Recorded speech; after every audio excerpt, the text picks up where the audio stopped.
Okay, back to reading with Grandma Dine, and this book right now goes out especially to Augie, who's in the hospital today recovering. So this book is called Katy No Pocket, and it's about a kangaroo. Here's a picture of Katy.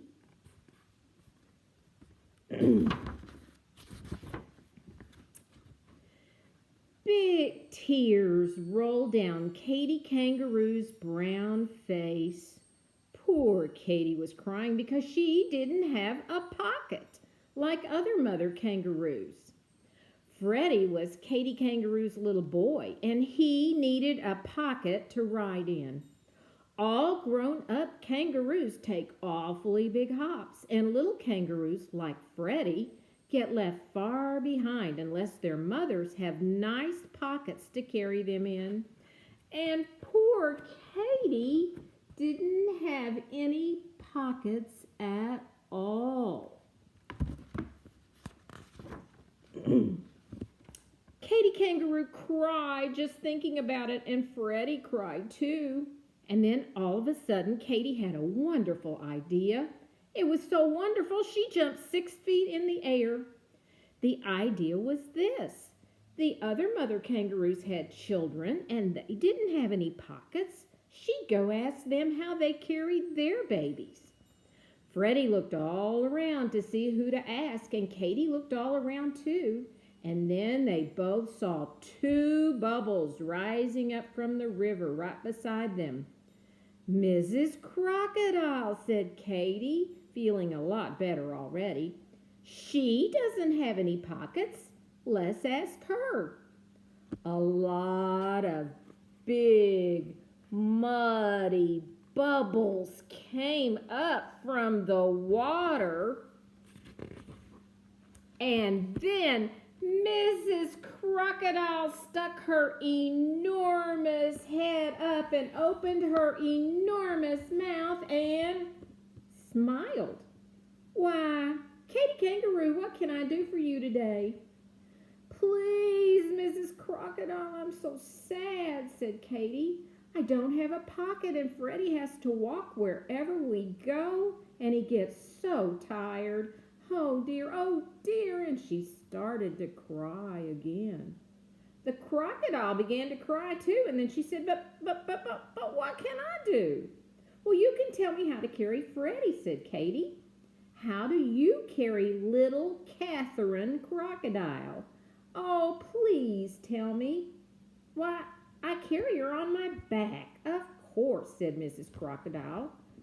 She was so surprised that she forgot to cry. Katy was pleased to hear that. She said thank you, and she got to a good squatting down position, and she squatted, and she said, "Now, Freddie, climb on my back.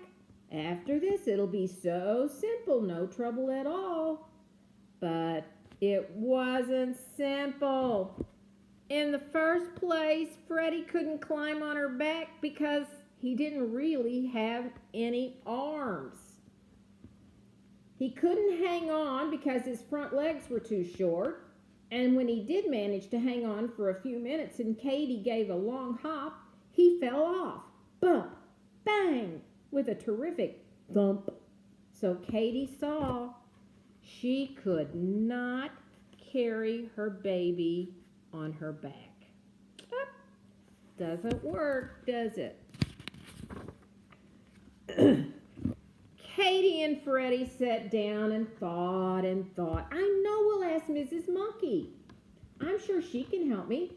So Katy and Freddie set off to the forest, and very soon they found Mrs. Monkey. She and her young son Jack. She had her young son Jack with her, and Katy Kangaroo hurried to catch up with them. Finally, she managed to ask, "Please, Mrs. Monkey, how do you carry Jack?" "Why, in my arms, of course," said Mrs. Monkey. "How else would a sensible animal carry anything?" And she whisked away through the trees. "Oh dear," said Katy. and a great big tear ran across her nose because, of course, I can't carry anything in these short little arms. Oh, dear. She wasn't any help at all. What are we going to do? And she just sat down and cried harder than ever. Poor Freddie. He hated to see his mama cry. So he put his paw to his head and he thought and he thought and he thought. What about the lion? He asked when Katy stopped crying. They don't carry their children. The poor things walk just the same as you do, said Katy. Well, there's birds, said Freddie. How do they carry their babies? Birds, said Katy. The mother birds push their children out of the nest and they squawk and screech and flap their wings about it. Look at those mama birds pushing their babies out of the nest.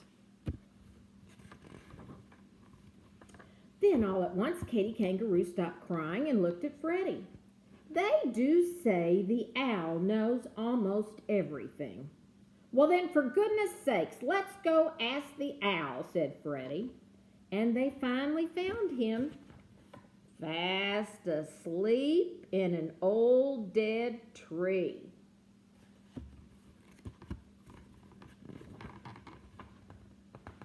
He was a little cross when they woke him up in the middle of the day. But when he saw that Katy was so sad, he came out blinking and ruffling his feathers and said in a scratchy voice, Well, what is it? Speak up and speak loudly. I'm deaf as a post. So Katy stood under the tree and screamed at him. I'm a mother kangaroo and I don't have a pocket to carry my baby in. How can I carry him? What shall I do? Get a pocket, said the owl, and he went back to sleep. Where? Said Katy. Oh, please don't go to sleep before you tell me where. How should I know, said the owl. They sell that sort of thing in the city, I think. Now kindly go away and let me sleep. The city, said Katy, and she looked at Freddie with big round eyes. Of course, the city. We'll go to the city.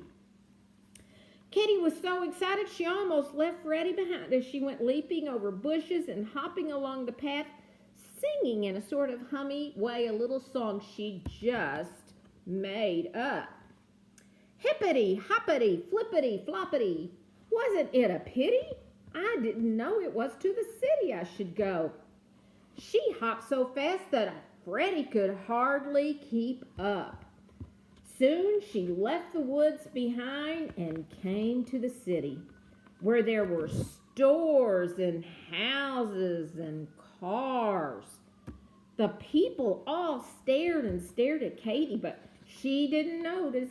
She was looking for pockets, and she saw almost everybody had them. And then all of a sudden she could hardly believe it. A man who seemed to be all pockets. He had pockets everywhere. Big pockets, little pockets, medium-sized pockets. Katy went up to him and laid her paw on his arm.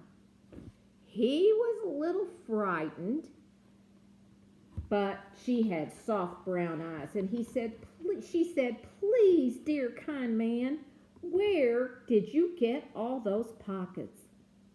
These pockets, he said. You want to know where I got all these pockets? Why, these came with the apron, of course.